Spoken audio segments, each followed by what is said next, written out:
Hey guys, welcome to TST Garage. I'm Bart, and today in this video, I'll be showing you how to install the TST Industries brake light modulator on your bike.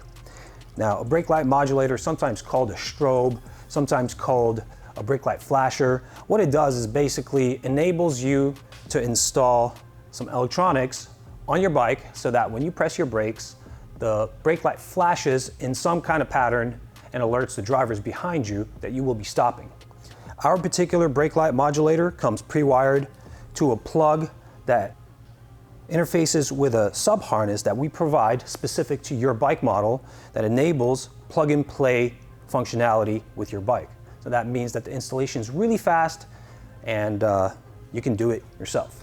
Now, the electronics inside, we do have the ability for you to program this unit to 3 different functions and then subsequently adjust the rate of the effect to your liking. Our first programmable mode is Strobe Alert. This mode will produce 9 flashes and then stay solid for the duration of the brake engagement. Second one is Intermittent Pulsar. Each cycle will flash 10 times and then pause, and then these cycles will repeat for the duration of the brake engagement. The last available option is Pulsar, and this one just basically provides continuous flashing for the duration of the brake engagement. Now we will show you how to install this. It's really simple, and then after the installation chunk, I will show you in detail how to get inside here, how to program the different modes, and how to alter the rate of those different modes. We did think about the safety of such devices during the design phase, so we decided to design this in a way that it will be a pass-through component. In case you experience a failure on board here, it will just pass through your normal brake function, which means you press your brake light lights up, there's just no effect. In case you do experience that failure, we do offer a warranty, so we have guys standing by in our support department that will take your call, email, Facebook message, whatever, and we'll get you replaced. And that's pretty much it. Now, I'm really excited to show you guys just how easy this is to put on and configure. So let's get started. To begin this installation process, we've removed the seat cowl or the passenger seat on the rear. Now, the plug we are going to focus on is this one covered in this gray weather protectant. You can see here 3 wires coming out of it that goes directly into the tail light. We will gently pry up on the bottom of the connector. We have this locking tab. You are to press down on it and it will unlock the locking tab and free the connector from the tail light. Now we will go ahead, we will grab our plug and play harness, and you can see one end mimics the connector on the bike side and the other end mimics the tail light connector.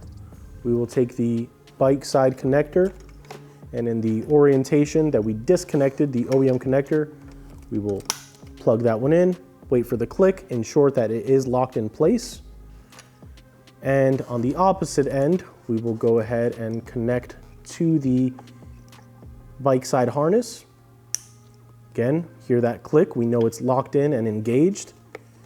And the very last step here before we secure the brake light modulator in place is to actually connect the sub harness to our TST brake light modulator.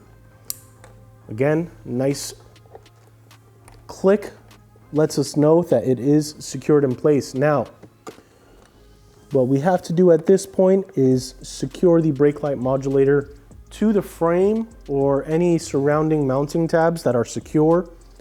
That will prevent this from kind of flopping around in your trunk compartment. It'll allow you to still have a pretty clean, wire-free trunk space back here. We do include a zip tie of the appropriate diameter so that you can actually wrap it perfectly around this recess in our brake light modulator. We will include 2 zip ties with every brake light modulator. And on this particular model, you can see here, we have this seat lock cable, but I think that right here would be a perfect spot to secure that. So we will now go ahead and just route this first through the frame, and we will bend this up like so. And this will allow us to follow the zip tie that's actually already there as much as possible. And I can actually see it right there, perfect.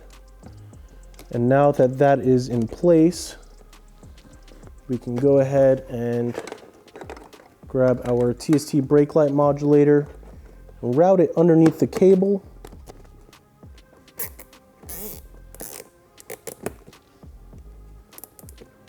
And just like so, you are now secured. And we will go ahead and grab our snips to cut off the excess.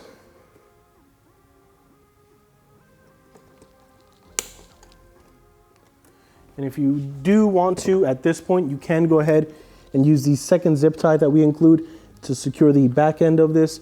I'm fairly happy with this look and this outcome. So at this point, this installation is complete. Now we will go ahead and test the functionality before we put the seat cowl back on and ensure that we do still have brake light. I don't know if you can see that bouncing off of my hand. And when we press the brake, you can see here it is flashing. You can actually kind of see it inside the trunk compartment too. This installation is now complete. We can go ahead, turn the bike off, reinstall your passenger seat or seat cowl, whichever you have, and you are ready to ride. For mode selection and rate adjustment, we will need to get inside this capsule to access the electronics. These two Phillips head screws will need to be removed. What I like to do is unscrew them until they disengage from the receiving threads and leave them in the cap. Otherwise, it's pretty easy to lose them. If we pull them off with the cap, they are self-captive. All right, now we'll identify the parts here. This button is the mode selector, and this potentiometer is your rate adjuster. Clockwise is faster, counterclockwise is slower. Let's first do our selection of modes. With the brake pressed, press the button once to toggle to the next available program. Now the brake does have to be pressed so that the unit powers up, otherwise you won't be able to make the selection. If you find that you've pressed the button but the selection has not been changed, just do it again with the brake pressed. So now we will go on to the next program, press the brake once more, press the button once, and now you're in the next mode. Now we've switched twice, so pressing it one more time will return to the original mode that your unit arrived in. Now for rate adjustment, we'll be using the potentiometer. With the brake pressed, we can turn it clockwise to make it go faster, counterclockwise to decrease the rate.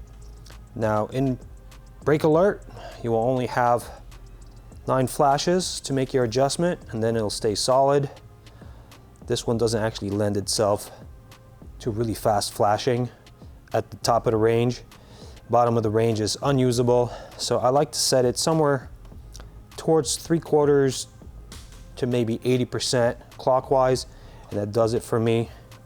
Now if we change to the next one, this one is pulsar, and this one just keeps on flashing, so I like to have it going pretty fast here. Choice is really up to you. If you want to explore the next mode, we have the intermittent pulsar. This one to me belongs somewhere close to the top of the range, makes it the most visible, but again, freedom means choice. The decision is ultimately up to you. Once you're done with your adjustment and you're where you want to be with all your modes and rates, replace the cap, turn the screws back in, and it really is just that simple. Replace your brake light modulator in the space that you decided to keep it, and you're good to go.